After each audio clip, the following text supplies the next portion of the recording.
Hello, everybody. It's day 65 of the 100 Days Python Programming Challenge. Yesterday, on day 64, I explained request module, how you can use request module for your web scraping. Today, let's use Beautiful Soup. Today, I'll show you how to install, import, and how you can extract HTML content from websites. So, day 65 topic is web scraping with Beautiful Soup. To the screen. Hello, everybody, and welcome to day 65. Yesterday, I talked about request module. Today, we'll be going a step further to talk about Beautiful Soup. So, we're trying to still do web scraping. And web scraping is the process of extracting data from websites instead of manually copying and pasting. So, if you have not watched yesterday's video, I suggest you go and watch it because we did a lot with request. So the first thing that we want to do is to install Beautiful Soup. If you don't already have it installed on your system, you can install it because that is what we'll be working with. And then we will be importing our libraries. The website that we'll be using today is the example.com website. This is an example.com website that is used for illustrative examples and documents. So this is what we did yesterday. We used request.getURL to get the URL, and then we also checked the status of the request. Now, yesterday I put a picture of what the status code means. So it is 200 when it is successful, and then if it is not 200, then you get a field to fetch the page, and you get the response status code. So that is about request. Then if you want to use Beautiful Soup, you use Beautiful Soup to pass the content of a page. And how do you use Beautiful Soup? You use Beautiful Soup response context and then the HTML dot parser. Let me show you how you do it. So we want to get the HTML content of the example.com website. So we have soup equals to Beautiful Soup. What is Beautiful Soup? That is what we imported. And then response.content. What is our response? Our response is the request.get URL. Our URL is the example.com website. And then we're using html.parser to fetch the web page HTML. And then to print out soup, we'll do print soup. And then when I run this, we get all the HTML and the CSS. I see CSS in there of the example.com website. And you can also use something called Prettify.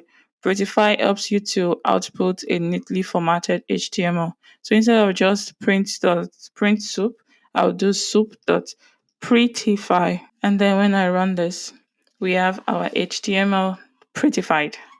So request.get helps us to fetch the web page of the HTML. Request.get, that is our response that we now used in soup. And then Beautiful Soup passes the HTML content, and Prettify outputs the neatly formatted HTML. So you can try this with websites that allows you to perform this web scraping because some website might not allow.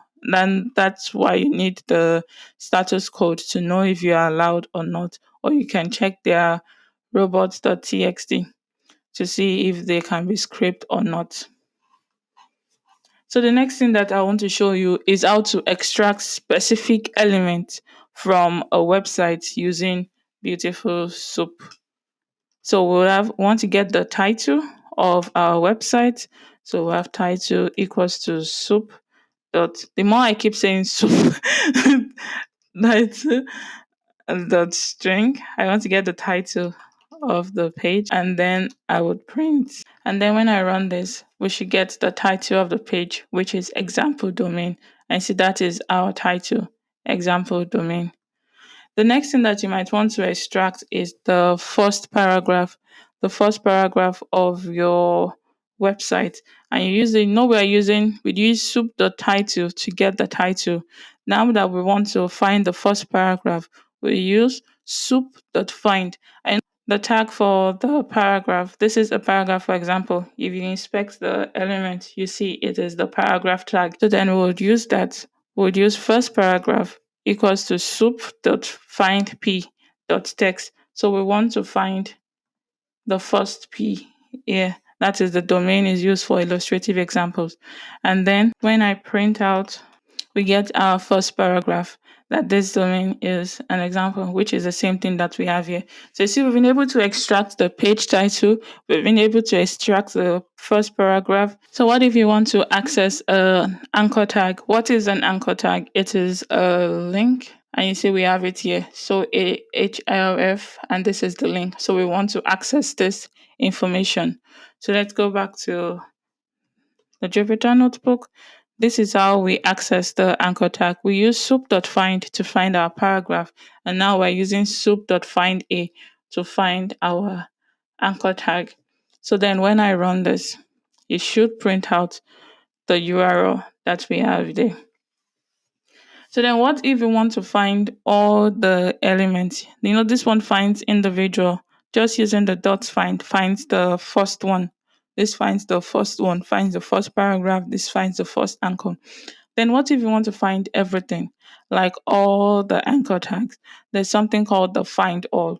So we would use that. We'll use the soup dot find all and then the anchor tag. So it says soup dot find all. And what do we want to find? A. So then to now print it out, we'll have for link in or link, then we would print. So we're going through every link in the anchor tag and then we're printing the URLs. But we have just one URL here. So we'll just have this. So we'll have all the URLs, but we have just one URL here. So you can try it with other URLs. This would help you print out every single URL that you have on the particular page that you're trying to extract. So then we have been able to extract the title, the first paragraph, the first tag, and then all the tags. The next important thing that you might want to do after you've extracted all your elements might be that you want to save it into a CSV file. So to save to a CSV file, we're first importing the CSV. And then what do we want to save? We want to save the extracted links to the CSV file. So I will be using a list comprehension.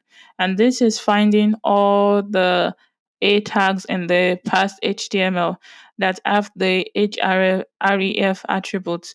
And then it iterates through each of them and then it extracts the value. So I want to save that value into my CSV file.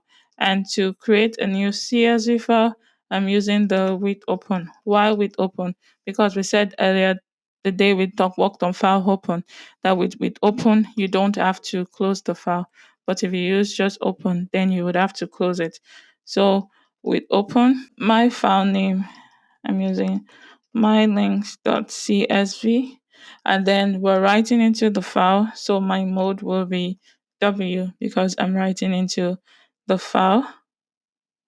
And then new line. This is if you have like multiple. So new line equals to that. And then we're opening it as file. The next thing that we want to do is we want to call our CSV writer. So I would have writer equals to CSV dot writer and then file. To learn about this, you should watch our videos on list comprehensions and file open and file write. Check the playlist. So then we want to write the links.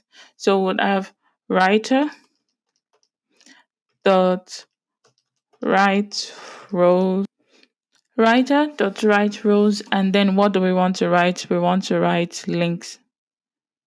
So my first entry into my CSV file will be links, and that'll kind of like be like my header. So then I want to write all the links that we have inside there. So I'll use a for loop. So this is my for loop. So I'm opening a file. This is a new file, mylink.csv, and then I'm writing into the file. And this is what I'm writing. This is my first entry, which is a string, and then I want to write the links. So for linking links, and then I'm writing the links that we got from our list comprehension. So then the next thing is to maybe write a print message that the links has been saved successfully. So we have links saved successfully. So then let's run this. When I run this, we see it has been saved. So now let's open the file. This is my CSV file, and we see we have links, the URL that we got from the list comprehension. So this is how you save your extracted information into a CSV file. So now that we've talked about request yesterday and we've talked about beautiful soup today, let's bring it together. So our URL still stays the same.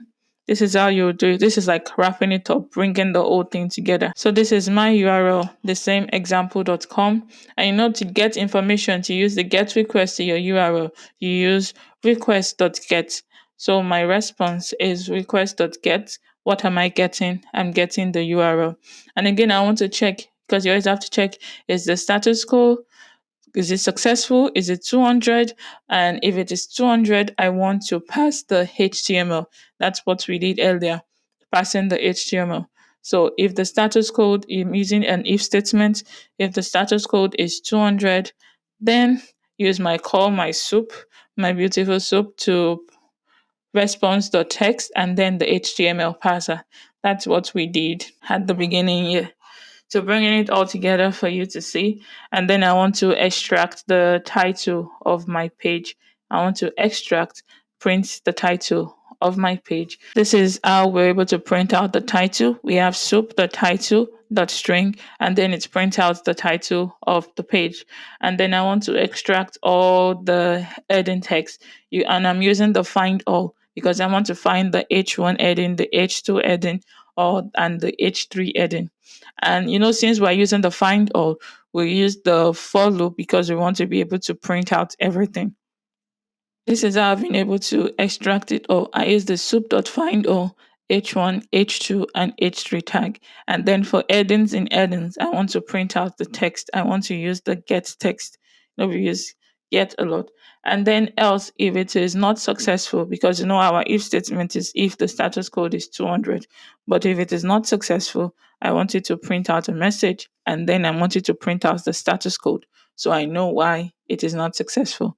And then if we run this, we have the title of our page and we have the heading text. So this is bringing request and beautiful soup together, which is what we've did yesterday and also today.